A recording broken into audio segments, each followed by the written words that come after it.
ിലുള്ള എല്ലാ കാര്യത്തിലും ഇടപെടും. എന്ന് പറഞ്ഞാൽ മഹല്ല് കമ്മിറ്റിയുമായി ബന്ധപ്പെട്ട വിഷയത്തിൽ സജീവമായ അയാൾ ഉണ്ടാകും. റിലീഫ് പ്രവർത്തനങ്ങളിൽ അയാൾ ഉണ്ടാകും. പാവപ്പെട്ട കുട്ടികളെ കെട്ടിക്കാൻ പിരിവെടുക്കൽ അയാളാണ്, കാശ് മുടക്കൽ അയാളാണ്. അയാൾക്ക് സ്വന്തമായി ബിൽഡിംഗ് ഉണ്ട്, എസ്റ്റേറ്റ് ഉണ്ട്, കുറെ സാമ്പത്തിക ശേഷിയുണ്ട്, മാസത്തിൽ ലക്ഷങ്ങൾ വരുമാനമുണ്ട്. നാട്ടുകാരൊക്കെ അവരെ കയ്യിൽ എന്തെങ്കിലും പൈസ ഉണ്ടെങ്കിൽ സൂക്ഷിക്കാൻ ഇയാളെ കയ്യിൽ കൊടുക്കും. റിലീഫ് കമ്മിറ്റിന്റെ പൈസ അയാളെ കയ്യിലാണ്, പള്ളി കമ്മിറ്റിന്റെ പൈസ അയാളെ കയ്യിലാണ്, മദ്രസ കമ്മിറ്റിന്റെ പൈസ അയാളെ കയ്യിലാണ്. അങ്ങനെ തുടങ്ങിയിട്ട് വയലിന്റെയും ദിക്റിന്റെയും ഒക്കെ പൈസ അയാളെ കയ്യിൽ. ഏതെങ്കിലും ഒരാൾ വന്ന് പറയാണ്, മോളെ കല്യാണം 50,000 രൂപ കടം വേണം, ഒരു മടിയുമില്ലാതെ അയാൾ എടുത്തു കൊടുക്കും. പക്ഷേ ഒരു കണക്കും എവിടെയും എഴുതി വെക്കുന്ന രീതിയില്ല. ഈ മനുഷ്യൻ ഒരു ദിവസം രാത്രി ഫുഡ് കഴിച്ച് കിടന്നുറങ്ങി. പിറ്റേന്ന് രാവിലെ പ്രിയപ്പെട്ട മക്കള് വന്ന് വിളിച്ചപ്പോ ഈ മനുഷ്യൻ മിണ്ടുന്നില്ല. അരികിലേക്ക് വന്ന് തട്ടി വിളിച്ചപ്പോ ആള് മരിച്ചു കിടക്കുന്നു. പെട്ടെന്നുള്ള മരണത്തിന് അല്ലാഹു കാവൽ നൽകട്ടെ. ഇയാള് മരിച്ചു കിടക്കുകയാണ്. നാട്ടുകാരൊക്കെ ഒരുമിച്ച് കൂടി മഞ്ജനാവലിയുടെ സാന്നിധ്യത്തിൽ മയ്യത്ത് നിസ്കാരം കഴിഞ്ഞു. മയ്യത്ത് സംസ്കരണ പരിപാടികളെല്ലാം കഴിഞ്ഞപ്പോ ഈ മനുഷ്യനെ മറവ് ചെയ്ത് വീട്ടിലേക്ക് ആളുകൾ വന്നപ്പോ, മക്കള് വീട്ടിലെത്തിയപ്പോ ഒരാള് വന്നുകൊണ്ട് പറയുകയാണ്, നിങ്ങളുടെ വാപ്പയോട് വാങ്ങിയ 1,00,000 രൂപ എൻ്റെ കയ്യിലുണ്ട്, അത് മക്കളെ ഏൽപ്പിച്ചു. മറ്റൊരാൾ വന്ന് 50,000 കൊടുത്തു. വേറൊരാള് വന്നിട്ട് പറയുന്നു, നിങ്ങളെ വാപ്പ എനിക്ക് 50,000 രൂപ ഞാൻ സൂക്ഷിക്കാൻ കൊടുത്തത് തരാനുണ്ട്. ഇയാളെ അക്കൗണ്ടിൽ ബാങ്കിൽ ലക്ഷങ്ങളുണ്ട്. പക്ഷേ റിലീഫ് കമ്മിറ്റിയുടെ കാശ് ഏതൊക്കെയാണെന്ന് ഒരു രേഖയും എവിടെയും എഴുതി വെച്ചിട്ടില്ല. റിലീഫ് കമ്മിറ്റിയുടെ കാശ് ഏതൊക്കെയാണ്, പള്ളി കമ്മിറ്റിയുടെ കാശ് ഏതൊക്കെയാണ്, മദ്രസ കമ്മിറ്റിയുടെ കാശ് ഏതൊക്കെയാണ്, ദിക്റിലേക്ക് വന്ന കാശ് ഏതൊക്കെയാണ്, ദർസ് വിദ്യാർത്ഥികളുടെ ആവശ്യങ്ങൾക്കുള്ള കാശ് ഏതൊക്കെയാണ്, ഒന്നും എവിടെയും എഴുതി വെച്ചിട്ടില്ല. ആ മക്കളിങ്ങനെ അന്തം വിട്ട് നിൽക്കാണ്. ഈ കടം എങ്ങനെ വീട്ടും? ഇത് ആർക്കുള്ളതാണ്? സയ്യിദുനാ മുഹമ്മദുർ റസൂലുള്ളാഹി സ്വല്ലല്ലാഹു അലൈഹി വസല്ലം ഒരു സംഗതിക്കും അത്ര തന്നെ ബേജാറാക്കാറില്ല. കടമുള്ള മനുഷ്യന്റെ മയ്യത്ത് കൊണ്ടുവന്നപ്പോ ആ മയ്യത്ത് നിസ്കരിക്കാൻ മടി കാണിച്ചു മുഹമ്മദ് മുസ്തഫ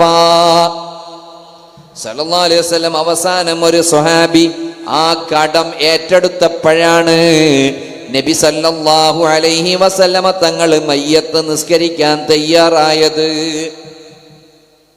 പ്രയാസമില്ലാത്തവരൊന്ന് എഴുന്നേറ്റിക്ക്. നിങ്ങളെ മുമ്പിൽ കസാല ഒഴിവുണ്ടെങ്കിൽ അങ്ങോട്ട് കയറിയിരിക്കും. മുന്നിൽ ഇങ്ങനെ ഒഴിഞ്ഞ് കടന്നാൽ ഒരു ബർക്കത്ത് കുറവാണല്ലോ. മുന്നിൽ ഒറ്റ കസാലി ഒഴിവാക്കിയിട്ടരുത്. നിങ്ങൾ ഏറ്റവും മുന്നോട്ട് വരിക. ബാക്കിൽ കുറച്ച് കസാല ഒഴിഞ്ഞടന്നാലും പ്രശ്നമൊന്നുമില്ല. അള്ളാഹു മുന്നോട്ട് വരുന്നവർക്ക് പെട്ടെന്ന് മദീനത്തെത്താൻ തൗഫീഖ് കൊടുക്കട്ടെ. മക്കയിലെത്താൻ അള്ളാഹു തൗഫീഖ് കൊടുക്കട്ടെ. ത്വൽഹത്ത് സഖാഫി സ്റ്റേജിലേക്ക് വന്നാൽ നല്ല മട്ടം ഉണ്ടാവും. ഒരു പോയ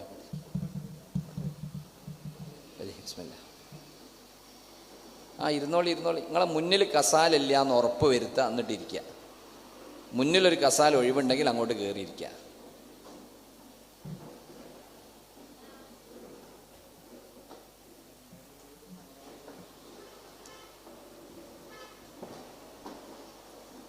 ഇപ്പം നിങ്ങൾ തന്നെ നോക്കി അൽഹംദുലില്ലാ എന്ത് മട്ടുണ്ട്. നമ്മൾ ഈ വെള്ളിയാഴ്ച ജുമയ്ക്ക് പള്ളിയിൽ പോയാൽ എല്ലാവർക്കും ചുമര് കിട്ടണം ചാരി കുത്തിയിരിക്കാൻ അല്ലേ. മുന്നിൽ ഒഴിവുണ്ടായിരിക്കുക, ബാക്കിൽ ഇരുന്നാൽ ഞാൻ പറഞ്ഞ സമയം നീണ്ടോ. നബി സല്ലല്ലാഹു തങ്ങൾ വളരെ രൂക്ഷമായി വിമർശിക്കുന്നുണ്ട് മുന്നിൽ ഒഴിവുണ്ടായിട്ടും ബാക്കിലിരിക്കുന്ന ആളെ, സയ്യിദുനാ മുഹമ്മദ് റസൂലുള്ളാഹി. അപ്പൊ ഈ മനുഷ്യൻ മരണപ്പെട്ടപ്പോ ഇദ്ദേഹത്തിന്റെ സാമ്പത്തികം ഏതൊക്കെയാണ്, ആർക്കൊക്കെ കൊടുക്കാനുള്ളത്, എവർന്നൊക്കെയാണ് കിട്ടാനുള്ളത്, എന്തൊക്കെയാണ് എന്ന ഒരൈഡിയും കിട്ടാതെ ആ മക്കൾ ബേജാറായി വിഷമിച്ച് സങ്കടപ്പെട്ടിരിക്കുന്നതിൻ്റെ ഒരു വേദന. എന്നാൽ മറ്റൊരു കൂട്ടുകാരൻ ചെറുപ്പക്കാരനാണ്, സുന്നി വിദ്യാർത്ഥി പ്രസ്ഥാനത്തിന്റെ പ്രവർത്തകനാണ്. ആ മനുഷ്യൻ ജോലിയൊക്കെ കഴിഞ്ഞ് വന്ന് പള്ളിയിൽ പോയി തിരിച്ചു വരുമ്പോ ആക്സിഡന്റ് പറ്റി മരണപ്പെട്ടു പോയി. ചുരുക്കി പറയട്ടെ, മയ്യത്തെല്ലാം മറവ് ചെയ്ത് ആ ജേട്ടന്മാര്, വാപ്പ നേരത്തെ മരിച്ചു പോയതാണ്, ജേട്ടന്മാര് വീട്ടിൽ വന്ന് ഇങ്ങനെ ഇരിക്കുമ്പോ അന്ന് രാത്രിയിൽ ഇവന്റെ കുറെ സംഘടനാ പ്രവർത്തകരായ സുഹൃത്തുക്കള് മയ്യത്തിന് വേണ്ടി ദുആ ചെയ്യാനും തഅസിയത്തിന് വേണ്ടി വീട്ടിലേക്ക് വന്നു. അവര് തഅസിയത്തിന് വേണ്ടി വീട്ടിലെത്തി. ഫാത്തിഹോദി, യാസീനോദി, മൗലിദോദി ദുആ കഴിഞ്ഞ് ഇറങ്ങുമ്പം ജേട്ടന്മാര് ചോദിക്കുന്നു, കൂട്ടുകാരെ, ഞങ്ങളെക്കാൾ കൂടുതൽ സംഘടനാ പ്രവർത്തനത്തിൽ നിങ്ങളോട് മിങ്കിളായ മനുഷ്യനാണ്, നിങ്ങളോട് ഇടകലർന്ന കൂട്ടുകാരനാണ്, എന്തെങ്കിലും നിങ്ങൾക്ക് സാമ്പത്തികമായി തരാനുണ്ടോ, എന്തെങ്കിലും ബാധ്യതയുണ്ടോ എന്ന് ചോദിച്ചപ്പോ കൂട്ടുകാര് പറഞ്ഞു, ഇല്ല ഇല്ല, ഞങ്ങൾക്കൊന്നും തരാനില്ല, ഞങ്ങൾ അങ്ങോട്ടും കൊടുക്കാനില്ല. സാമ്പത്തിക വിഷയത്തിൽ നല്ല സൂക്ഷ്മതയുള്ള കൂട്ടുകാരനാണ്.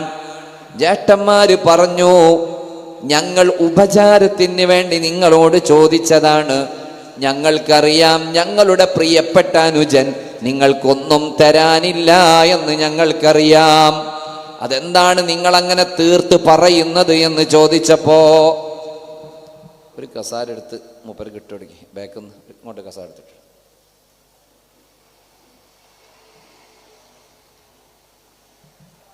ഈ മോനെ അവിടെ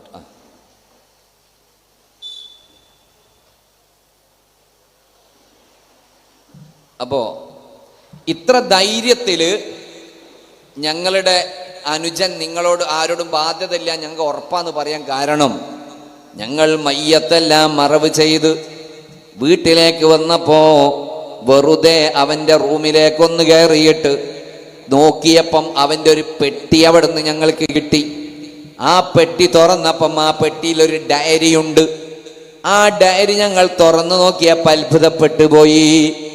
ഓരോ ദിവസവും അവന്റെ സാമ്പത്തിക ഇടപാടുകൾ കൃത്യമായി ആ ഡയറിയിൽ ഡേറ്റ് ഇട്ട് എഴുതി വെച്ചിട്ടുണ്ട്. ഇന്ന് ഞാൻ ഇന്നാളോട് ഇത്ര രൂപ കടം വാങ്ങി, അത് ഇന്ന ഡേറ്റിന് തിരിച്ചു കൊടുത്തു, ഇന്ന ഡേറ്റിന് ഞാൻ മറ്റൊരാളോട് കടം വാങ്ങി തിരിച്ചു കൊടുത്തു, ഇന്ന ഡേറ്റിന് ഇന്നാക്ക് കടം കൊടുത്തു, അയാൾ ഇന്ന ഡേറ്റിന് തിരിച്ചെന്നു, സംഘടനയുടെ കാശിന്റെ കയ്യിൽ എത്രയുണ്ട്, സംഘടനയ്ക്ക് വേണ്ടി ഞാൻ ഇത്ര ചെലവഴിച്ചിട്ടുണ്ട്, ഓരോന്നോരോന്ന് കൃത്യമായി എഴുതി വെച്ചത് കൊണ്ട് ഞങ്ങളുടെ അനുജന്റെ വിഷയത്തിൽ ഒരു ടെൻഷനും ഞങ്ങൾക്ക് വന്നിട്ടില്ല. ഞാൻ എൻ്റെ സദസ്യനോട് ഒന്നാമതായി ഇന്നത്തെ വഅളിന്റെ സന്ദേശമായി ആണുങ്ങളോട് പെണ്ണുങ്ങളോട് പറയട്ടെ, സാമ്പത്തികമായി ആരോടെങ്കിലും എന്തെങ്കിലും ഇടപാട് നടത്തുന്നുണ്ടോ കൃത്യമായി എഴുതി വെച്ചോ. ഇന്ന് അതിനൊരു നല്ല സംവിധാനമില്ലേ? നിങ്ങളെല്ലാവരും വാട്സപ്പ് ഉപയോഗിക്കുന്നവരാണ്. വാട്സപ്പ് ഇല്ലേ? നിങ്ങൾ വാട്സപ്പ് ഒന്നൊക്കെ ആദ്യമായിട്ട് കേൾക്കണമായിരുണ്ടല്ലോ, നിങ്ങളെ മുഖഭാവം കണ്ടിട്ട് ഇല്ലേ? ഉണ്ട്. നിങ്ങളെ കെട്ടിയോക്കും വാട്സപ്പ് ഇല്ലേ? ഉണ്ട്. നിങ്ങൾ രണ്ടാളും മാത്രമുള്ള ഒരു ഗ്രൂപ്പ് ഉണ്ടാക്കുക, നിങ്ങളും ഓളും മാത്രം. എന്നിട്ട് അതിന് പേരിടുക എൻ്റെ സാമ്പത്തികം. ഇഷ്ടമുള്ള പേരിട്ടോളിട്ടോ, മുല്ലപ്പൂവ് ഇട്ടാലും കുഴപ്പമൊന്നുമില്ല, നല്ലൊരു പേര് എൻ്റെ സാമ്പത്തികം. എന്നിട്ട് നിങ്ങൾ ആരോടെങ്കിലും എന്തെങ്കിലും ഒരു പൈസ കടം വാങ്ങുകയാണെങ്കിൽ അതിലങ്ങോട്ട് എഴുതി വിടുക. ആ കടം തിരിച്ചു കൊടുക്കുമ്പോൾ അതും എഴുതി വിടുക. അതേ രൂപത്തിൽ ഭാര്യ എന്തെങ്കിലും, പെണ്ണുങ്ങൾ എവിടെ ഇടപാട് നടത്താന്ന് അറിയങ്ങൾ, ഇൻസ്റ്റാൾമെന്റിന് നൈറ്റിയോ പർദ്ദയോ സാരിയോ ചുരിദാറിന്റെ ശീലയോ വിൽക്കാൻ വേണ്ടിയിട്ട് പുരയിൽ ഇങ്ങനെ കയറി നടക്കുന്ന ആളുകൾ ഉണ്ടാവും. അങ്ങനെ ഒരു ടീം വന്നാൽ അടുത്തുള്ള പുരയിലെത്താത്താരും ചേച്ചിമാരെല്ലാവരും കൂടി ഒരുമിച്ച് കൂടും. എന്നിട്ട് അവരെല്ലാവരും കൂടി എന്താക്കി, പൈസ അങ്ങനെ പരമാവധി പറഞ്ഞങ്ങോട്ട് ശരിയാക്കിയിട്ട് പരമാവധി വില കുറച്ചിട്ട് വാങ്ങിപ്പിക്കും. ആ വാങ്ങണ സമയത്ത് നമുക്കൊരു 250 റുപ്യൻ്റെ സാധനം വാങ്ങണം, അലമാറ നുള്ളി പെറുക്കിയിട്ട് പുയാപ്പളിനെ പറ്റിച്ച് കീശലാക്കി 230 റുപ്യുള്ളൂ, 20 റുപ്യ എന്നാലും ഇല്ല. അപ്പം അടുത്ത പുരയിലെ താത്തനോട് ചോദിച്ചു, ഒരു 20 റുപ്യ വേണ്ടി ഇനിയല്ലോ. അതിനെന്താ മോളെ, 20 റുപ്യോളം എടുത്തു തന്നു. ഈ 20 രൂപ നിങ്ങൾ അയൽക്കാരിയോട് വാങ്ങിയത് കൃത്യമായി എഴുതി വിട്ടോ, ഞാൻ ഇന്ന് 20 റുപ്യ പാത്തുമ്മത്താത്തനോട് വാങ്ങിയിട്ടുണ്ട്. അങ്ങനെയാണെങ്കിൽ നമ്മൾ അങ്ങ് എപ്പോഴെങ്കിലും അപ്രതീക്ഷിതമായി മരണപ്പെട്ടു പോയാൽ നിങ്ങളുടെ കെട്ടിയോൾക്ക് നിങ്ങളുടെ ഈ ഗ്രൂപ്പ് ഒന്ന് എടുത്തു നോക്കിയാൽ ആർക്കൊക്കെ കടബാധ്യതയുണ്ട്, ആരോടൊക്കെ കിട്ടാനുണ്ട്, കൃത്യമായി നമ്മൾക്ക് മനസ്സിലാക്കാനും കടം വീട്ടാനും അതിനുള്ള സംവിധാനങ്ങൾ ഉണ്ടാക്കാനും സാധിക്കും. ഞാൻ പറയുന്നത്, എന്ത് സാമ്പത്തിക ഇടപാട് നടത്തുന്നുണ്ടെങ്കിലും കൃത്യമായി എഴുതി വെക്കുന്ന രീതി ഈ വയലിന്റെ സന്ദേശമായി നിങ്ങളുടെ ജീവിതത്തിലേക്ക് എൻ്റെ